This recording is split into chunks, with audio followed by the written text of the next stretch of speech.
Hello, ನಮಸ್ಕಾರ ಎಲ್ರಿಗೂ. ಹೇಗಿದ್ದೀರಾ? ಚೆನ್ನಾಗಿದ್ದೀರಾ ಅಂತ ತಿಳ್ಕೊಂಡಿದ್ದೀನಿ. ಸೊ ಇವತ್ತಿನ ವ್ಲಾಗ್ನ ಶುರು ಮಾಡೋಣ.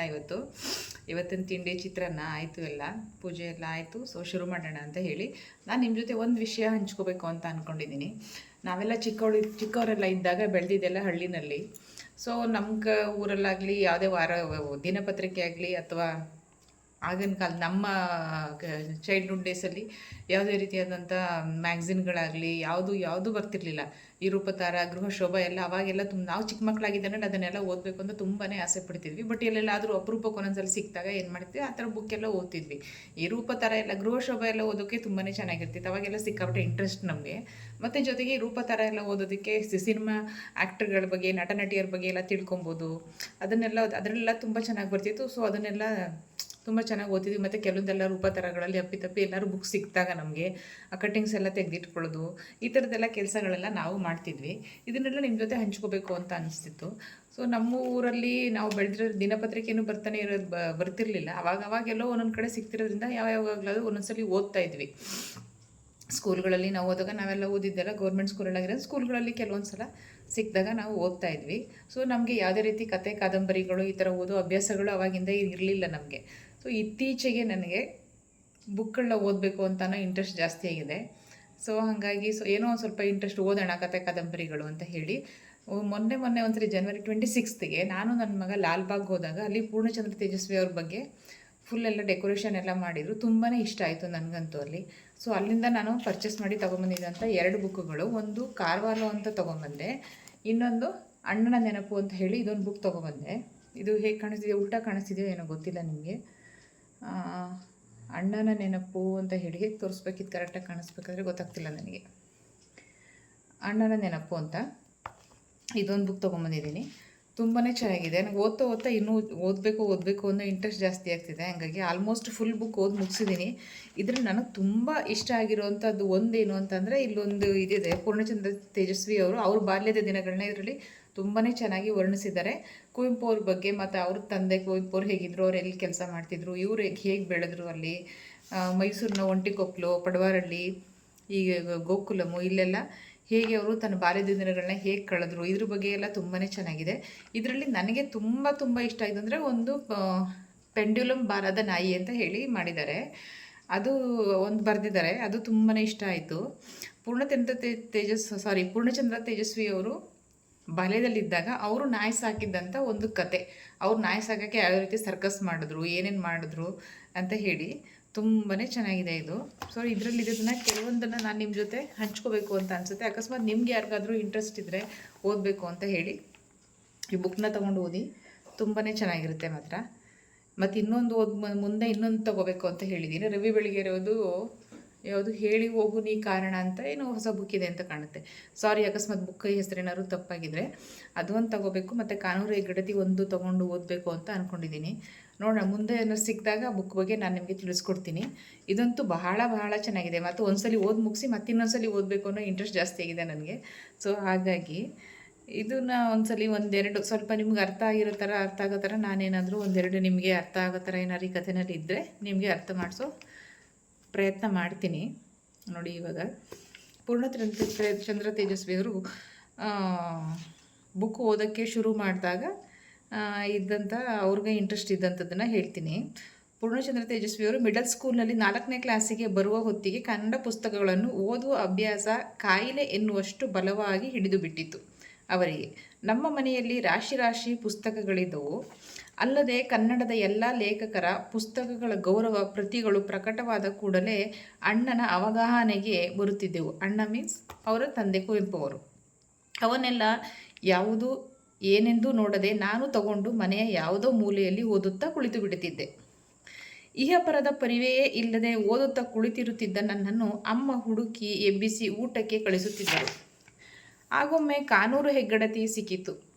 ಅದು ಕೂಡಲೇ ಚಿದಂಬರಂ ಅವರ ಕಾವ್ಯಾಲಯ ಪ್ರಕಾಶನದಿಂದ 4 ಭಾಗಗಳಲ್ಲಿ ಪ್ರಕಟವಾಗಿತ್ತು. ಅದನ್ನು ಯಾರು ಬರೆದಿದ್ದು ಎಂದು ಸಹ ತಿಳಿಯದೆ ನಾನು ಓದತೊಡಗಿದೆ. ನಾನು ಆವರೆಗೂ ನಮ್ಮೂರು ಕುಪ್ಪಳ್ಳಿಯನ್ನು ನೋಡಿರಲಿಲ್ಲ.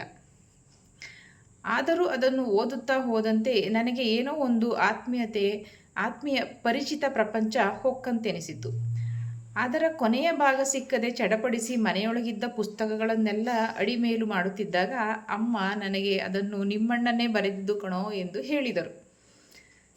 ಪೂರ್ಣಚಂದ್ರ ತೇಜಸ್ವಿಯವರಿಗೆ ಕಾನೂರು ಹೆಗ್ಗಡತಿನ ಕುವೆಂಪುರೇ ಬರೆದಿದ್ದು ಅನ್ನೋದು ಕೂಡ ಗೊತ್ತಿರಲಿಲ್ಲ. ಪುಸ್ತಕಗಳನ್ನೆಲ್ಲ ಅವ್ರ ಮನೆಯಲ್ಲಿ ಹುಡುಕ್ತಾ ಇರಬೇಕಾದ್ರೆ ಅವ್ರ ತಾಯಿ ಹೇಳಿದ್ರಂತೆ ಅದು ನಿಮ್ಮಣ್ಣ, ಕುವೆಂಪು ಅವ್ರನ್ನ ಅಣ್ಣ ಅಣ್ಣ ಅಂತ ಹೇಳಿ ಕರಿತಾ ಇದ್ರಂತೆ, ನಿಮ್ಮಣ್ಣನೇ ಬರೆದಿದ್ದು ಅಂತ ಹೇಳಿದ್ರಂತೆ. ನನಗಾಗ ಕಾಲ್ಪನಿಕ ಕತೆ, ನಿಜವಾದ ಸಂಗತಿ ಇವಕ್ಕೆಲ್ಲ ವ್ಯತ್ಯಾಸ ಗೊತ್ತಿರಲಿಲ್ಲ. ಪ್ರತಿಯೊಂದು ಕತೆ ಕಾದಂಬರಿಯು ಎಲ್ಲೋ ಯಾರಿಗೋ ಸಂಭವಿಸಿದ ವಾಸ್ತವ ಘಟನೆಯೇ ಸರಿ ಎಂದು ದೃಢವಾಗಿ ಅನ್ನಿಸುತ್ತಿತ್ತು. ಅಣ್ಣ ಕಾನೂರು ಹೆಗ್ಗಡತಿಯಲ್ಲಿ ಬರೆದ ಶಿಕಾರಿಯ ವೃತ್ತಾಂತಗಳು, ಅಲ್ಲಿ ಬರುವ ಬೇಟೆ ನಾಯಿಗಳ ವರ್ಣನೆಗಳು ಇವನ್ನೆಲ್ಲ ನೋಡಿ ನನಗಾದ ರೋಮಾಂಚನವನ್ನು ಇವತ್ತಿಗೂ ಚೆನ್ನಾಗಿ ಜ್ಞಾಪಿಸಿಕೊಳ್ಳಬಲ್ಲೆ. ಅಣ್ಣ ನಮಗೆಲ್ಲ ಮಲಗುವಾಗ ಏನಾದರೂ ಒಂದು ಕತೆ ಹೇಳುತ್ತಿದ್ದರು. ಆ ಕಥೆಯಲ್ಲಿ ನಾಯಿಯ ಬಗ್ಗೆ, ಅವರ ಊರಿನಲ್ಲಿ ಸಾಕಿದ ನಾಯಿಯ ಬಗ್ಗೆಯೂ ಕೂಡ ನಮಗೆ ಹೇಳುತ್ತಿದ್ದರು. ನಮಗೆ ನಾಯಿ ಸಾಕಬೇಕೆನ್ನಿಸುವ ಹಂಬಲವನ್ನೇನೋ ಅಣ್ಣ ಸಹಾನುಭೂತಿಯುತವಾಗಿ ಪರಿಶೀಲಿಸಿದರು. ಬಹುಶಃ ಅವರಿಗೆ ಆಸೆ ಇತ್ತೋ ಏನೋ, ಆದರೆ ಮೈಸೂರಿನಲ್ಲಿ ಕಾಡು ಇಲ್ಲ, ತೋಟ ಇಲ್ಲ, ವಿಸ್ತಾರ ಬಯಲು ಇಲ್ಲ. ಇಲ್ಲಿ ನಾವು ನಾಯಿ ಸಾಕಿದರೆ ಅವು ಬೀದಿ ನಾಯಿಗಳ ಥರ ತಿರುಗಿಕೊಂಡಿದ್ದು ಹಾಳಾಗಿ ಹೋಗುತ್ತವೆ ಎಂದು ನಿರಾಕರಿಸಿದರು. ನಮಗೆ ನಾಯಿ ಸಾಕಲಾಗದ ಹಾಳೂರೆಂದು ಮೈಸೂರಿನ ಬಗ್ಗೆಯೇ ಬೇಜಾರಾಗಿತ್ತು. ಮೈಸೂರೇ ಸರಿ ಇಲ್ಲ ಅಂತ ಅಂದ್ಕೊಂಡಿದ್ರಂತೆ ಅವರು. ನಾಯಿ ಸಾಕೋಕ್ಕೂ ಈ ಊರಲ್ಲಿ ಆಗಲ್ಲ, ಸೊ ಇದೆಂಥ ಊರಪ್ಪ ಅಂತ. ನಮ್ಮ ಮನೆ ಹತ್ತಿರ CK ರಾಮ ಎಂಬ ನಮ್ಮ ಓರಗೆಯ ಹುಡುಗ ಇದ್ದ. ಅವನ ತಂದೆ ಸ್ಯಾನಿಟೋರಿಯಂ ಆಸ್ಪತ್ರೆಯಲ್ಲಿ ವಾರ್ಡ್ ಬಾಯ್ ಆಗಿ ಕೆಲಸ ಮಾಡಿಕೊಂಡಿದ್ದರು. ನಮ್ಮ ಮನೆ ಸುತ್ತಮುತ್ತ ಬರೀ ಬ್ರಾಹ್ಮಣರ ಮನೆಗಳೇ ಇದ್ದವು. ಒಬ್ಬರೂ ನಾಯಿ ಸಾಕಿರಲಿಲ್ಲ. ಆದರೆ CK ರಾಮನ ಮನೆಯಲ್ಲಿ ಒಂದು ಕಂತ್ರಿ ನಾಯಿ ಇತ್ತು. ಅದು ಯಾವತ್ತಾದರೂ ಮರಿ ಹಾಕಿದರೆ ಒಂದು ಮರಿಯನ್ನು ನಮಗೆ ಕೊಡುತ್ತೇನೆಂದು ಅವನು ಆಶ್ವಾಸನೆ ಕೊಟ್ಟಿದ್ದ. ಆದರೆ ಅಣ್ಣನಿಗೆ ಈ ವಿಚಾರ ಹೇಳಿದಾಗ ಅಣ್ಣ ಮಾತ್ರ ಅವೆಲ್ಲ ಕಂತ್ರಿ ನಾಯಿಗಳು, ಅವನ್ನೆಲ್ಲ ಮನೆಯೊಳಗೆ ತಂದಿರಿ ಎಂದು ಹೆದರಿಸಿದರು. ಅವರು ಬೀದಿ ನಾಯಿ ಸಾಕಿರ್ತಾರೆ, ನೀವು ಅದನ್ನೆಲ್ಲ ತಂದು ಸಾಕಕ್ಕೆ ಹೋಗ್ಬೇಡಿ ಅಂತ ಹೇಳಿ ಪೂರ್ಣಚಂದ್ರ ತೇಜಸ್ವಿ ಮತ್ತು ಅವರ ತಂಗಿರು ಅಕ್ಕಂದಿರು ಎಲ್ರಿಗೂ ಅವರು ಕುವೆಂಪು ಅವರು ಹೆದರಿಸಿದ್ರಂತೆ. ನಾವು CK ರಾಮನ ಹತ್ತಿರ ಕಂತ್ರಿ ನಾಯಿ ಸಾಕುವುದರ ಬಗ್ಗೆ ಅಣ್ಣ ಎತ್ತಿರುವ ತಕರಾರನ್ನು ವಿವರಿಸಿದೆವು. ನಮಗೆ ಕಂತ್ರಿ ನಾಯಿಗೂ ಜಾತಿ ನಾಯಿಗೂ ಇರುವ ವ್ಯತ್ಯಾಸವೆಂದು ಸರಿಯಾಗಿ ಗೊತ್ತಿರಲಿಲ್ಲ. ಏನು ವ್ಯತ್ಯಾಸ ಇದೆ ಎಂದು ನಮಗೆ ಗೊತ್ತಿರಲಿಲ್ಲ. ನಾವು CK ರಾಮನ ನಾಯಿ ಜಾತಿಯೋ ಕಂತ್ರಿಯೋ ತಿಳಿಯಲು ನಮ್ಮ ಇನ್ನೊಬ್ಬ ಮಿತ್ರನಾದ BV ಹತ್ತಿರ ಸಲಹೆ ಕೇಳಿದೆವು. BV ಜಾತಿ ನಾಯಿಗೂ ಕಂತ್ರಿ ನಾಯಿಗೂ ವ್ಯತ್ಯಾಸ ತಿಳಿಯಲು ಸುಲಭೋಪಾಯ ಒಂದು ಹೇಳಿದ. ಅದೇನೆಂದರೆ, ಜಾತಿ ನಾಯಿ ಕಿವಿಗಳನ್ನು ಹಿಡಿದು ಎತ್ತಿದರೆ ಅದು ಕೂಗುವುದಿಲ್ಲವೆಂದು, ಕಂತ್ರಿ ನಾಯಿಯಾದರೆ ಕೂಗಿಕೊಳ್ಳುತ್ತದೆಂದು ಹೇಳಿದ. ಅಷ್ಟಲ್ಲದೆ ಕಂತ್ರಿ ನಾಯಿಗಳ ಬಾಲ ಕತ್ತರಿಸಿ ಅವುಗಳನ್ನು ಸುಲಭವಾಗಿ ಜಾತಿ ನಾಯಿಗಳನ್ನಾಗಿ ಪರಿವರ್ತಿಸಬಹುದೆಂದು ಹೇಳಿದ. ಐಡಿಯಾ ನೋಡಿ, ಬಹಳ ಚೆನ್ನಾಗಿದೆ ಆಗಿನ ಮಕ್ಕಳದು. ಬೀದಿ ನಾಯಿ ಬಾಲನ್ನು ಕತ್ತರಿಸಿದ್ರೆ ಅದು ಜಾತಿ ನಾಯಿ ಆಗ್ಬಿಡುತ್ತೆ ಅಂತ. ರೈಲ್ವೆ ಕ್ವಾರ್ಟರ್ಸಿನಲ್ಲಿ ವಾಸವಾಗಿದ್ದ ಅವರ ಚಿಕ್ಕಪ್ಪ ದಿನ ಸಂಜೆ ಮೊಂಡು ಬಾಲದ ಜಾತಿ ನಾಯಿಯೊಂದನ್ನು ವಾಕಿಂಗ್ ಕರೆದುಕೊಂಡು ಹೋಗುತ್ತಿದ್ದರು. ಅದನ್ನು ನಾವು ನೋಡಿದೆವು. ಆದ್ದರಿಂದ ಕಂತ್ರಿ ನಾಯಿಯನ್ನು ಜಾತಿ ನಾಯಿ ಮಾಡಲು BV ಸೂಚಿಸಿದ ಮಾರ್ಗ ಸರಿಯೆಂದೇ ನಮಗನ್ನಿಸಿತು. CK ರಾಮನ ನಾಯಿ ಆಗಲೇ ಸಾಕಷ್ಟು ದೊಡ್ಡದಾಗಿದ್ದುದರಿಂದ ಅದರ ಕಿವಿ ಹಿಡಿದೆತ್ತಿ ಅದು ಜಾತಿಯೋ ಕಂತ್ರಿಯೋ ಎಂದು ಪರೀಕ್ಷಿಸುವಷ್ಟು ಶಕ್ತಿಯಾಗಲಿ ಧೈರ್ಯವಾಗಲಿ ನಮಗೆ ಇರಲಿಲ್ಲ. ಆದ್ದರಿಂದ ನಮಗೆ ಇನ್ನುಳಿದಿದ್ದ ಮಾರ್ಗ ಒಂದೇ, ಅದರ ಬಾಲ ಕತ್ತರಿಸಿ ಅದನ್ನು ಜಾತಿ ನಾಯನ್ನಾಗಿ ಪರಿವರ್ತಿಸುವುದು. ಒಂದು ಭಾನುವಾರ CK ರಾಮ ಅದನ್ನು ನಮ್ಮ ಮನೆಗೆ ಕುತ್ತಿಗೆ ಹಗ್ಗ ಕಟ್ಟಿ ಎಳೆದುಕೊಂಡು ಬಂದ.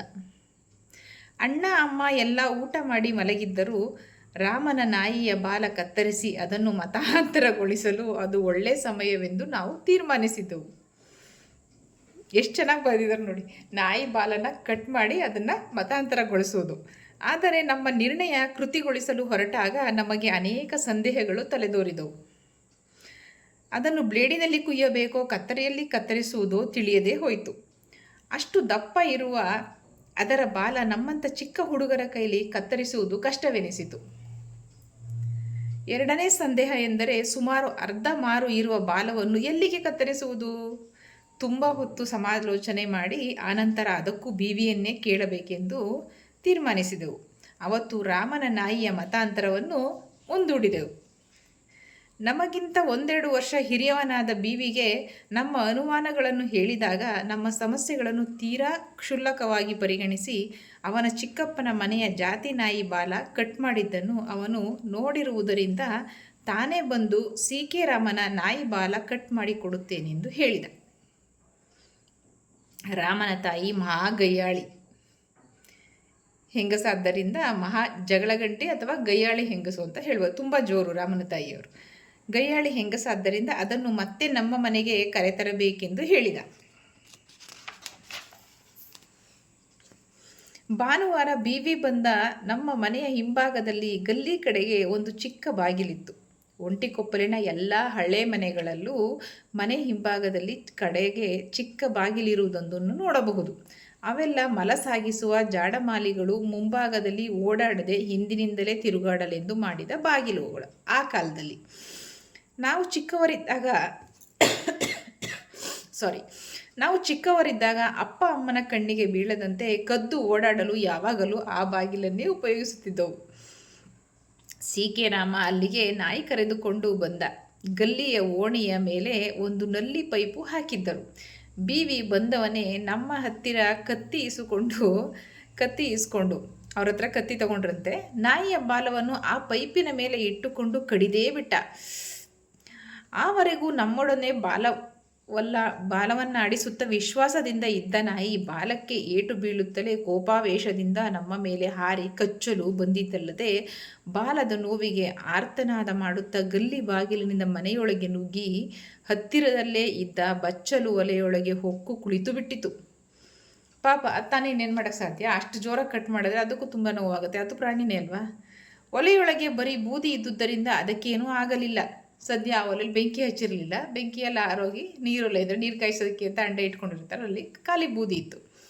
ನಮ್ಮದು ಎಷ್ಟೊಂದು ಮೊಂಡು ಕತ್ತಿ ಎಂದರೆ ಅದರ ಬಾಲ ತುಂಡಾಗುವುದಿರಲಿ, ಅದರ ಬಾಲಕ್ಕೆ ಗಾಯ ಸಹ ಆಗಲಿಲ್ಲ. ಆ ಬಾಲ ಕಟ್ಟಾಗಿಲ್ಲ, ಗಾಯನೂ ಆಗಿಲ್ಲ. ಅವ್ರು ತಗೊಂಡಿದ್ದಂಥ ಕತ್ತಿ ಅಷ್ಟು ಮೊಂಡಾಗಿತ್ತು. ಮನೆ ಹಿಂದುಗಡೆ ನಾಯಿಯ ಕಿರಿಚಾಟ ಕೇಳಿ ಅಣ್ಣ ಅಮ್ಮ ಎಲ್ಲ ಎದ್ದು ಓಡಿ ಬಂದರು. ಮನೆಯಲ್ಲಿನ ದೊಡ್ಡವರೆಲ್ಲ ಎದ್ದಿದ್ದು ನೋಡಿ ಕತ್ತಿ ಒಳಗಿಟ್ಟು ಬಿವಿಯು ರಾಮನು ಓಡಿ ಹೋದರು. ಫ್ರೆಂಡ್ಸ್ ಇಬ್ಬರು ಓಡ್ಬಿಟ್ರು.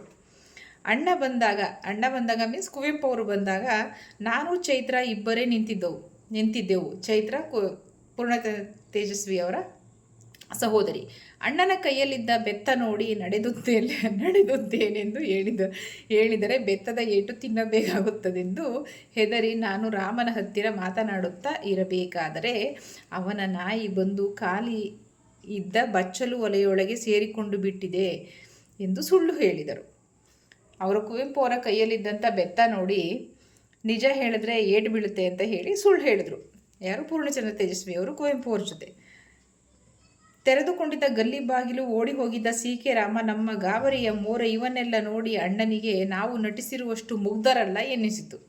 ಅಣ್ಣನು ನಾಯಿಯನ್ನು ಹೊರಕ್ಕೆ ಓಡಿಸಲು ಯತ್ನಿಸಿದರು. ಆದರೆ ನಾಯಿ ಬಚ್ಚಲು ಒಲೆಯ ರಕ್ಷಣೆಯಿಂದ ಹೊರಬರಲು ಧೈರ್ಯ ಮಾಡಲಿಲ್ಲ. ಗುರ್ರೆಂದು ಹಲ್ಲು ತೋರಿಸುತ್ತಾ ಹೆದರಿಸುತ್ತಾ ಅಲ್ಲಿಯೇ ಕುಳಿತು ಬಿಟ್ಟಿತು.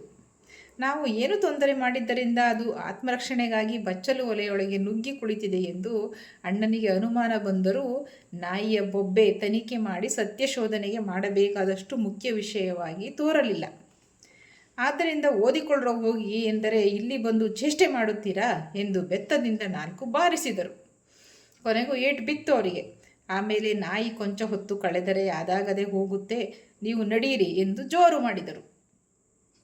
ನಾವಿಬ್ಬರೂ ಸದ್ಯ ಇಷ್ಟಕ್ಕೆ ಈ ಹಗರಣ ಮುಕ್ತಾಯವಾಯ್ತಲ್ಲ ಎಂದು ಬೇಗ ಜಾಗ ಖಾಲಿ ಮಾಡಿದು. ಆದರೆ ಅದು ಮುಕ್ತಾಯವಾಗಲಿಲ್ಲ. ಇದನ್ನು ಕಂಟಿನ್ಯೂ ಮಾಡೋಣ. ಮಾರನೇ ದಿನ ಸಿ ಕೆ ರಾಮನ ತಾಯಿ ನಮ್ಮ ನಾಯಿ ಬಾಲ ನಿಮ್ಮ ಮಕ್ಕಳು ಮುರಿದು ಬಿಟ್ಟಿದ್ದಾರೆ ಎಂದು ಅಮ್ಮನ ಹತ್ತಿರ ಪುಕಾರು ತಗೊಂಡು ನಾಯಿಯನ್ನು ಎಳೆದುಕೊಂಡು ಬಂದರು. ಬಿವಿ ಏಟಿಗೆ ಅದರ ಬಾಲಕ್ಕೆ ಗಾಯ ಆಗದಿದ್ದರೂ ಬಾಲದ ಮೂಳೆ ಮುರಿದೋ ಅಥವಾ ಕುಣಿಕೆ ತಪ್ಪಿಯೋ ಅದರ ಬಾಲ ಅರೆ ಮುರಿದ ಕಡ್ಡಿಯಂತೆ ಅಸಹ್ಯವಾಗಿ ಜೋಲಾಡುತ್ತಿತ್ತು. ನಾಯಿ ಬಾಲ ಅಲ್ಲಾಡಿಸಿದರೆ ಅದರ ತುಂಡಾದ ಬಾಲ ಗಡಿಯಾರದ ಪೆಂಡ್ಯುಲಮ್ ರೀತಿಯಲ್ಲಿ ಅಲ್ಲಾಡುತ್ತಿತ್ತು. ರಾಮ ಹೊಡೆತ ತಪ್ಪಿಸಿಕೊಳ್ಳಲು ನಮ್ಮ ಮೇಲೆ ತಪ್ಪು ಹೊರಿಸಿದ್ದರಿಂದ ನಾವು ಅನಿವಾರ್ಯವಾಗಿ ನಡೆದದ್ದೇನೆಂದು ಹೇಳಬೇಕಾಯಿತು.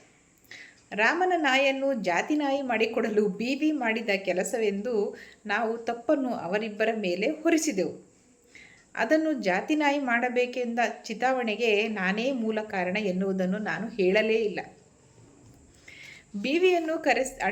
ಬೀವಿಯನ್ನು ಅಣ್ಣ ಕರೆಸಿ ಆ ನಾಯಿಯ ಬಾಲವನ್ನೇಕೆ ಮುರಿದೆ ಎಂದು ಕೇಳಿದಾಗ ಅವನು ಅದು ಮುರಿದುದಲ್ಲವೆಂದು ನಾನೇ ಕತ್ತಿ ಕೊಟ್ಟು ಅದನ್ನು ಕತ್ತರಿಸಲು ಹೇಳಿದನೆಂದು ನನ್ನ ಮೇಲೆ ಚಾಡಿ ಹೇಳಿದ.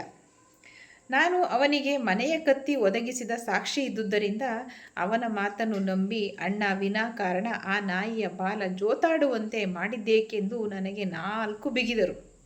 ಅದನ್ನು ಜಾತಿ ನಾಯಿ ಮಾಡಿ ಅನಂತರ ಅದರ ಮರಿ ತಂದು ಸಾಕಬೇಕೆಂಬ ಯೋಚನೆಯಿಂದ ಇಷ್ಟೆಲ್ಲ ಶುರುವಾಯಿತೆಂದು ವಿವರಿಸುವುದು ನನ್ನ ಆ ವಯಸ್ಸಿನ ವಾಕ್ ಸಾಮರ್ಥ್ಯಕ್ಕೆ ಮೀರಿದುದಾಗಿತ್ತು. ಅವರು ಏನಕ್ಕೆ ಅದರ ಬಾಲ ಕತ್ತರಿಸೋದಕ್ಕೆ ಯೋಚನೆ ಮಾಡಿದ್ರು ಅಂತ ಅಂದರೆ, ಆ ನಾಯಿ ಬಾಲನ ಕಟ್ ಮಾಡಿದ್ರೆ ಅದು ಜಾತಿ ನಾಯಿ ಆಗುತ್ತೆ, ಜೊತೆಗೆ ಅದು ಮರಿ ಹಾಕಿದಾಗ ಆ ಮರಿನ ತಗೊಬಂದು ಇವರು ಸಾಕ್ಬೋದು, ಬಾಲ ಕಟ್ ಮಾಡಿದ ತಕ್ಷಣ ಅದು ಜಾತಿ ನಾಯಿಯಾಗಿ ಚೇಂಜ್ ಆಗಿ ಹೋಗ್ಬಿಡುತ್ತೆ ಅಂತ ಹೇಳಿ ಆ ವಯಸ್ಸಿನ ಮಕ್ಕಳಲ್ಲಿ ಅವ್ರಿಗಿದ್ದಂಥ ಯೋಚನೆ, ಆ ರೀತಿ ಯೋಚನೆ ಮಾಡಿದ್ರು ಅವರು. ಅದಕ್ಕಾಗಿ ಆ ಬಾಲ ಕತ್ತರಿಸೋ ಐಡಿಯಾನ ಎಲ್ಲ ಫ್ರೆಂಡ್ಸ್ ಎಲ್ಲ ಸೇರ್ಕೊಂಡು ಮಾಡಿದರು.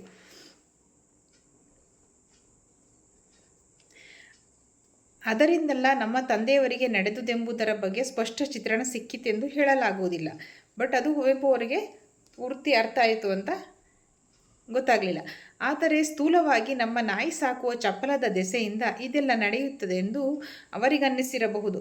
ಪಾಪ ಸಿ.ಕೆ. ರಾಮನ ನಾಯಿ ತನ್ನ ಹಾಸ್ಯಾಸ್ಪದ ಬಾಲದೊಂದಿಗೆ ಎಲ್ಲರ ಕುಚೋದ್ಯದ ವಸ್ತುವಾಗಿ ಅನೇಕ ವರ್ಷಗಳವರೆಗೆ ಅಲ್ಲೇ ಓಡಾಡಿಕೊಂಡಿತ್ತು. ನಮ್ಮ ವಿಶ್ವಾಸದ್ರೋಹವನ್ನು ದುರ್ಬುದ್ಧಿಯನ್ನು ಕೆಲವೇ ದಿನಗಳಲ್ಲಿ ಕ್ಷಮಿಸಿ ನಮ್ಮನ್ನು ಕಂಡರೆ ಸ್ನೇಹದಿಂದ ತನ್ನ ಪೆಂಡುಲಂ ಬಾಲ ಅಲ್ಲಾಡಿಸಿಕೊಂಡು ಓಡೋಡಿ ಬರುತ್ತಿತ್ತು.